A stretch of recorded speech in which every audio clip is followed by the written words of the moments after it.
One of my favorite projects, the Sagrada Familia in Spain, is not finished. It's 100 years late, but who cares? Yeah, this is a project where learning happens through generations. And they say they will finish by 2026. I don't think so, but who cares? Because they're generating value every day. They're generating value every day. They're making millions every day. So who cares if the project is late? The learning happens with the generation.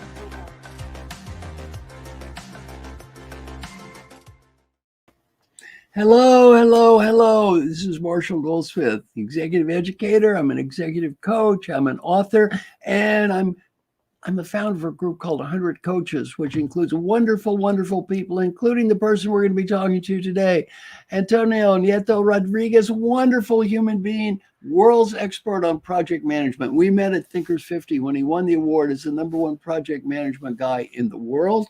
He has just published an article, Harvard Business Review, about the Project Management Handbook.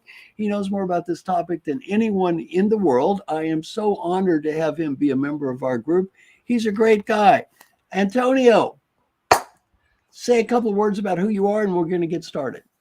Thank you, Marshall. Well, it's a pleasure to be here. You're all what you said, but you're also one of the most generous person I've ever met, and what you've done with us with the Marshall Goldsmith 100 coaches, which now I guess is 300 or 400, but this is something that I've never seen, a project that I've never seen. I love projects. I think it's the future. We are all project managers, so I look forward. It's a bit like project management has been like the black sheep, it's like, or the black duck that nobody wants to talk about. It's like so tactical, and I'm glad that finally HBR has recognized that your projects are your future, and if you're not investing in them, if you're not investing in building capabilities, if senior leaders don't focus on them, your future doesn't look very bright. So I'm really looking forward talking with you, Marshall, about this topic.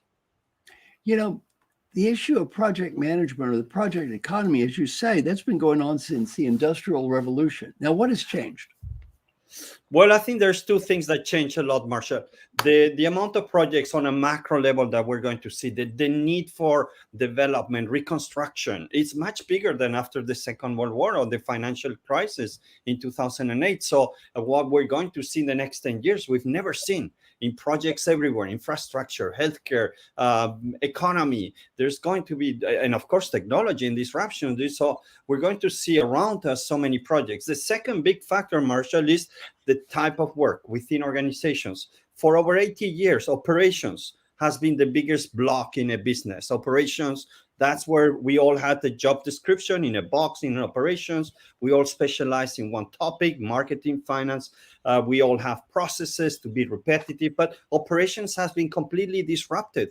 Most of the things in operations will be done by machines, right, Marshall? So what's happening is that most of the type of work that people like us will be doing and is project-based work. We're going to be working in strategic initiatives. We're going to be working in agile teams. So that's the second biggest disruption. Projects affect everyone today. We all have projects. We all need to be working project-based. That's going to be the next 10 years. So it's great. Now, it's very interesting because in the same way that employee engagement really hasn't gone up or hasn't gotten any better in the last 30 years.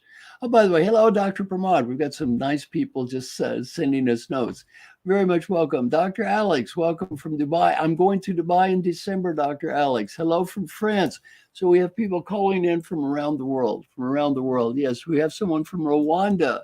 Hello from Rwanda. We have great, great people calling in. So wonderful to hear from all of you. In the same way that employee engagement in the last 30 years, in spite of all this research, hasn't gotten much better. One thing I read is you talked about project management, and the success rate hasn't changed much in 50 years.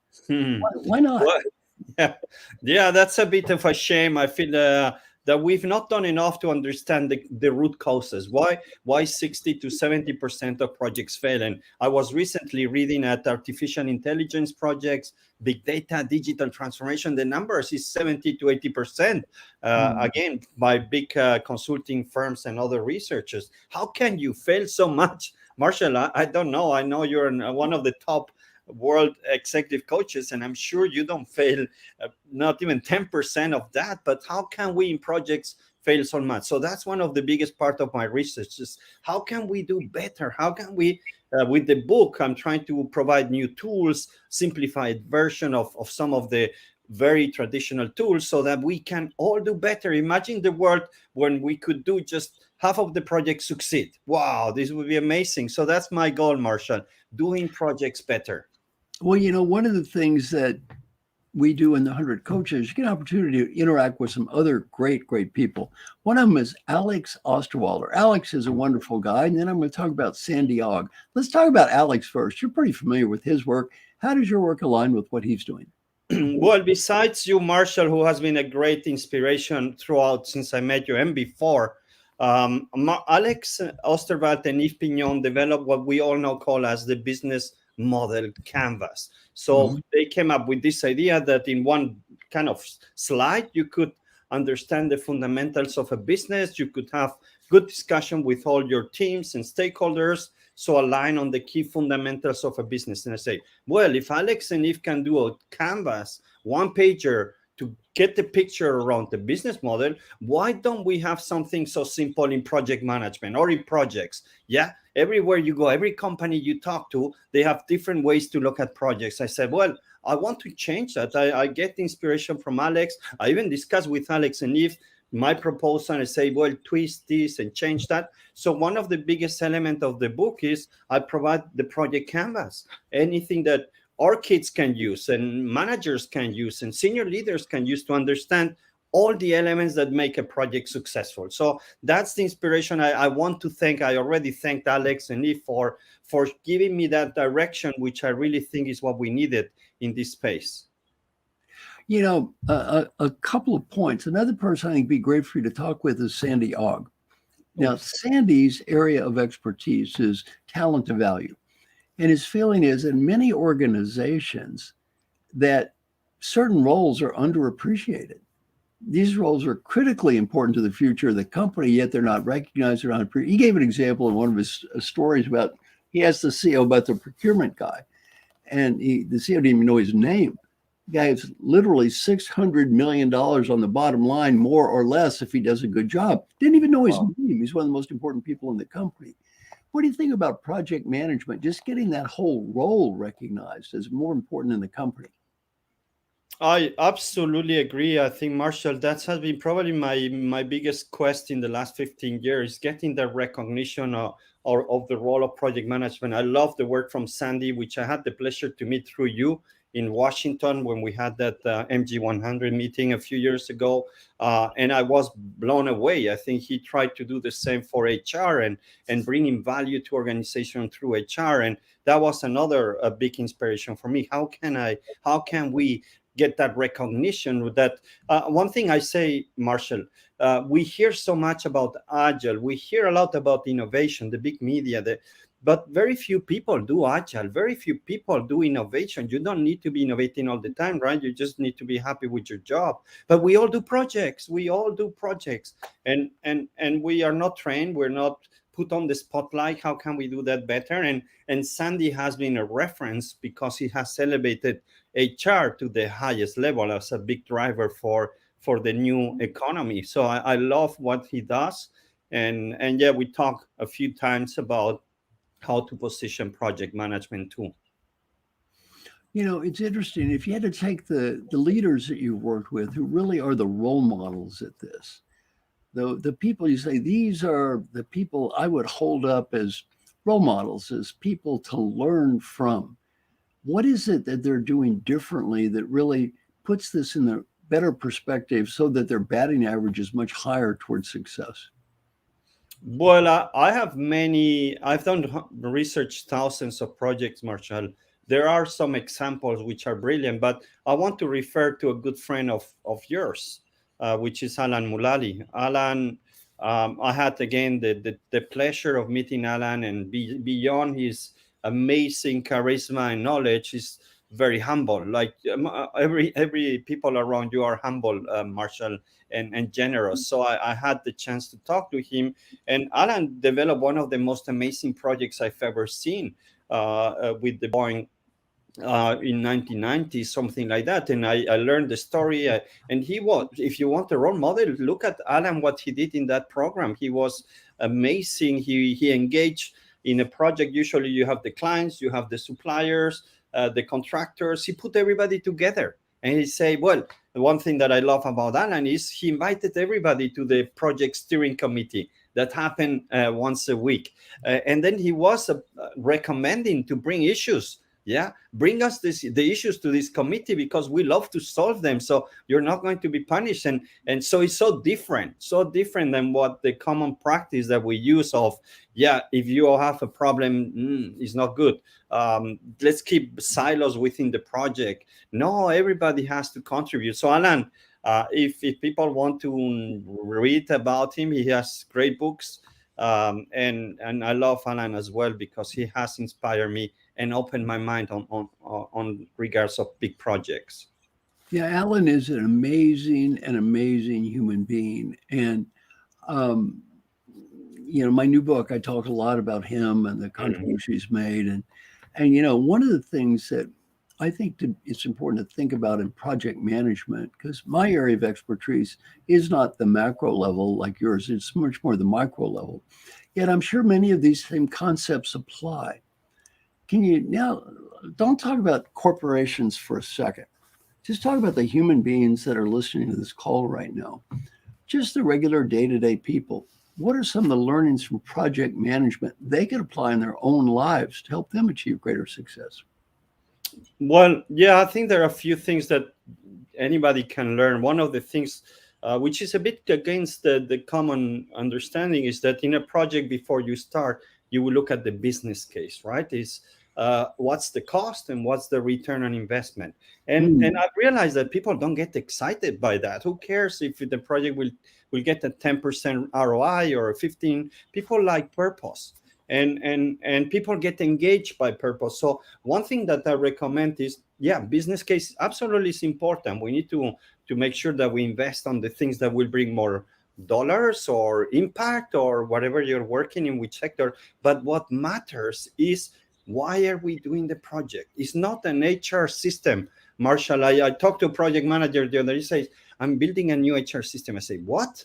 That's the project? I say, why? Because this new system has new functionality to build a community for our employees, which are not very happy. And I asked her, why do you want to have a community in the system? And she told me, basically because they will get more engaged and will lose less people and will engage more talent. So I told her, see, Susan, you're not working on an HR system. Your project is about creating more engagement and making our employees more happy. You see the difference? And we need to learn how to talk about the why. The second, and very quickly, I love this test. If you have a why and you say, okay, who wants to volunteer for this project? Because the people who are most engaged in your projects are volunteers. That never happens. Marshall, it happened with you a few times with your community.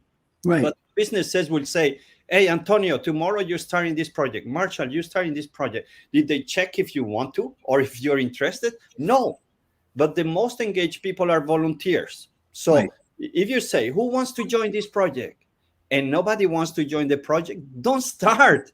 That means that project doesn't mean anything to your people, employees, to yourself, to your family. Don't start it. Don't do 3 months of analysis or business cases. It doesn't work. So it's a very simple test. Who wants to join? If you get lots of volunteers, that's a good sign. Your purpose meets their purpose. And I think you are a great example with the project we're currently working on, with this the knowledge philanthropy, that you want to give away your knowledge, which I've never seen such a project. But remember how many volunteers you got in the calls? Thousands. Yeah, many people. Yeah. I think, very, very important to go back to your comment about the larger purpose. In my new book, I talk about a few things: aspiration, ambition, and action. Action is kind of our day-to-day life. When most people are focused on the action phase of just our day-to-day actions, they respond to life that's in front of them, watching videos, doing what they're told at work. If ambition is achievement of goals, really focusing on achieving a goal. And then attribution is our higher purpose. Mhm. And what I found is that most humans are stuck in the kind of, I'd say, in the action phase. Mhm. Many of the coaches I work with, they're kind of stuck in that phase of the aspiration, but not really focusing on the achievement of the goals necessary to make the aspiration happen. Mhm. And then of the people I coach who are successful executives, their biggest problem tends to be focusing on the ambition phase or the achievement of goals. Because by definition, a goal has a finish line. And the problem is, if they achieve a goal with a finish line, what happens after the finish line? What Mhm. happens after you achieve the goal? Well, study after study has shown there's something called hedonic adaptation, which means after you do anything, the positive social value of that in your mind starts going down immediately. After Mhm. you win the basketball championship, well, that's nice for a few days, but then you got next year. You buy a new car, you feel good, but then you got the next car. You achieve a goal, like the Olympic gold medal winners, a huge number of them, unfortunately, are depressed, suicidal, all kinds of problems occur, pro football, pro basketball. So I love what you're saying about, at the human level, connecting three things. One is our higher aspiration. Why am I doing this? What is the purpose? Yet, two, achieving goals. Because if you have a higher aspiration, but you don't achieve practical goals, so what? And then number three, what you've also mentioned is enjoying the process. Exactly. Because if you don't enjoy the process, well, you're going to have kind of a crappy life. So, what are some of your thoughts to our listeners about combining this aspiration, this ambition, and their day-to-day action? Well, I think that you're the definition of a successful project leader, or anyone who wants to be successful today has to have that connection. And absolutely agree. If you have just one of the two, you're not going to be very successful. You're not going to reach very far. I know people who have great ideas, but they don't take action, right? So what's the point? So I think there is a need to having a combination of the three. If you just do actions like you say, that without a purpose, you're like a hamster in a wheel, and you get tired and worn down. So I think what you need is exactly what you're saying, and I think projects bring you that.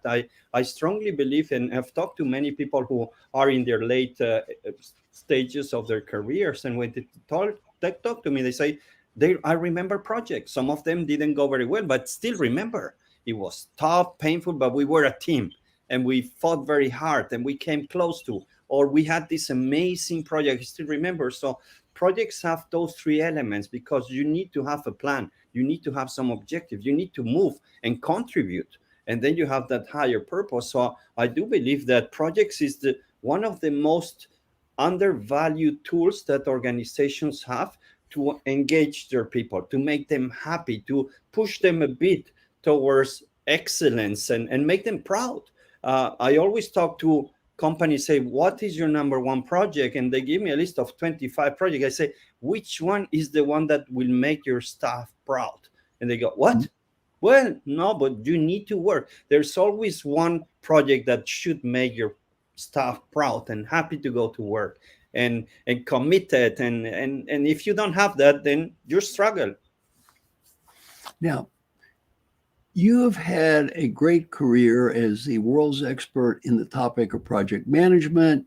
You just did this with the Harvard Business Review. Oh, Deepa's listening. Thank you, Deepa. Nice comment. And then, you know, if you had to think back to the younger version of you, imagine when you were the young Antonio. All right. Looking at that young Antonio, what Mhm. advice would you have liked to, what things would you have liked to have known? What advice would you give?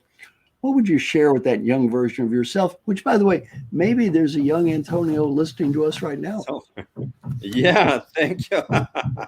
Well, definitely one thing that I've learned over time, and maybe it's too difficult to do when you're young, but I would recommend is, don't be afraid to knock on doors, even if the hierarchy is there. I think one of my biggest mistakes was assuming that people above me in the project knew about projects and knew about project management. They knew about the role, the sponsors, right? And I was waiting that they will go for a training or they will learn what they need to do. And I've been patient, and then the project was not working. So what I would do now is to say, well, go to talk to the boss, to the sponsor, say, listen, I need you. You're a key role, and I can coach you, right? I can tell you what you need to do and how to, but absolutely need you. So be more upfront on the key players. For example, the executive sponsor is one of the first thing I will teach anybody. Don't be afraid. It's about getting the project done. And sometimes you need to talk to your bosses and tell them, listen, you're not doing your job. I'm here to help you.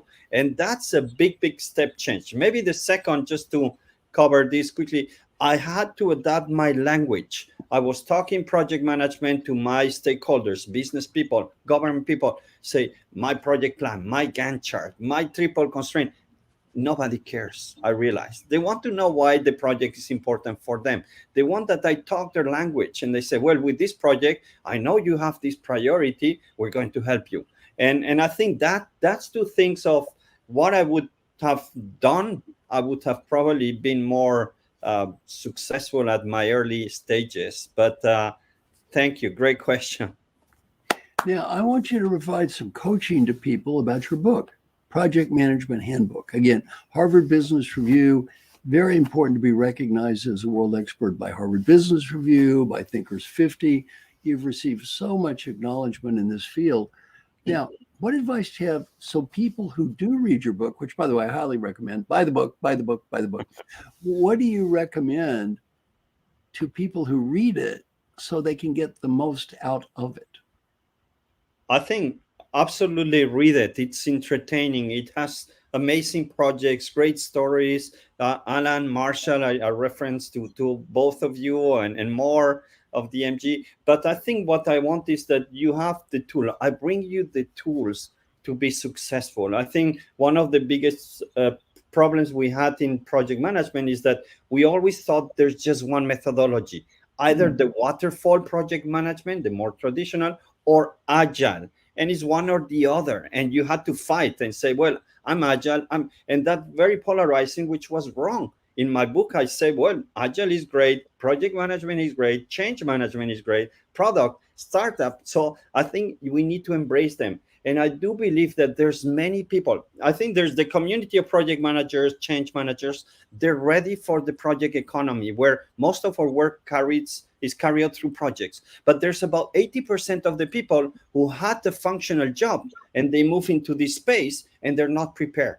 They're not prepared. They're not used to working projects for 100%. They still had their day-to-day job. And now the day-to-day job is done by machines. With the book, I provide you those tools, those skills. How can you develop even further, but give you that confidence that projects are scary because it's about the uncertainty, but it's one of the greatest way to work because you learn, you meet new people, you have challenges, objective. Like Marshall, you were talking about the purpose. So it provides you all that than just a day-to-day job in your office with your colleagues for 20 years. So I hope that the book, that was my kind of main idea and why HBR wanted that book so badly, is because it brings you that framework, tools, and competencies to be successful in what's coming now as ways of working.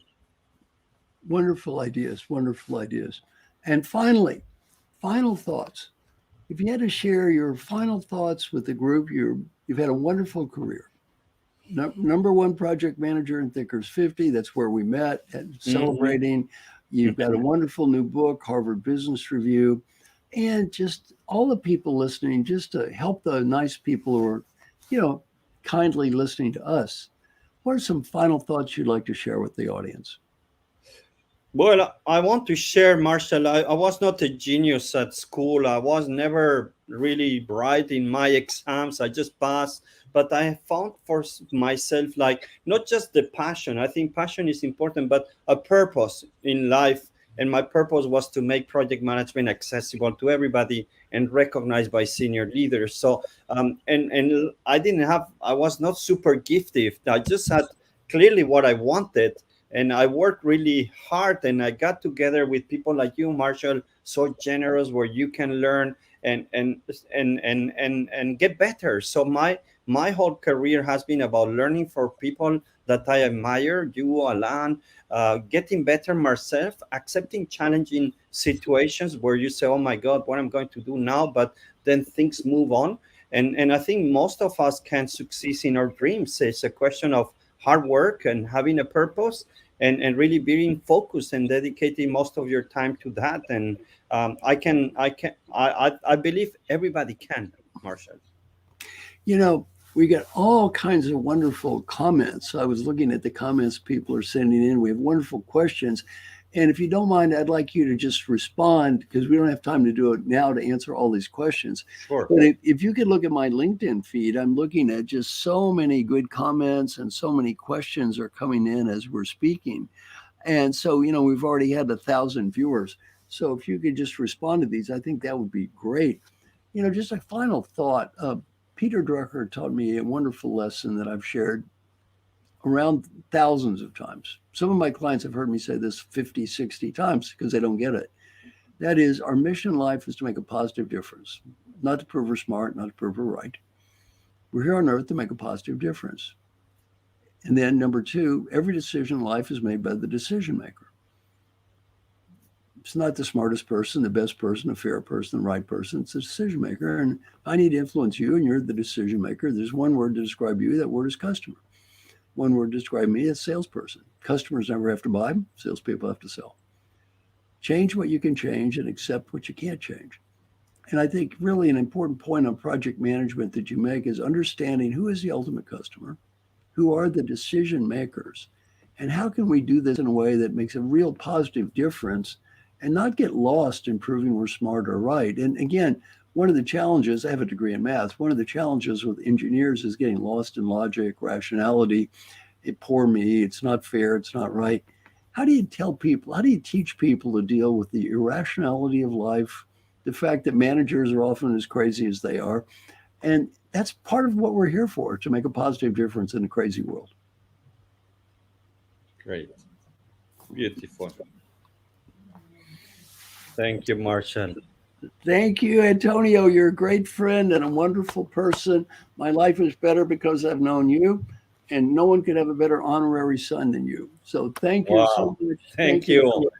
And thanks to everybody who checked in with us on LinkedIn. We've had so many comments, people making Svetlana comments, and then many, many wonderful remarks. So thanks to all the people on LinkedIn and all of our social media. So thank you very much. Thank you. Goodbye. Thank you. One of my favorite projects, the Sagrada Familia in Spain, is not finished. It's 100 years late, but who cares? Yeah, this is a project where learning happens through generations. And they say they will finish by 2026. I don't think so, but who cares? Because they're generating value every day. They're generating value every day. They're making millions every day. So who cares if the project is late? The learning happens with the generation.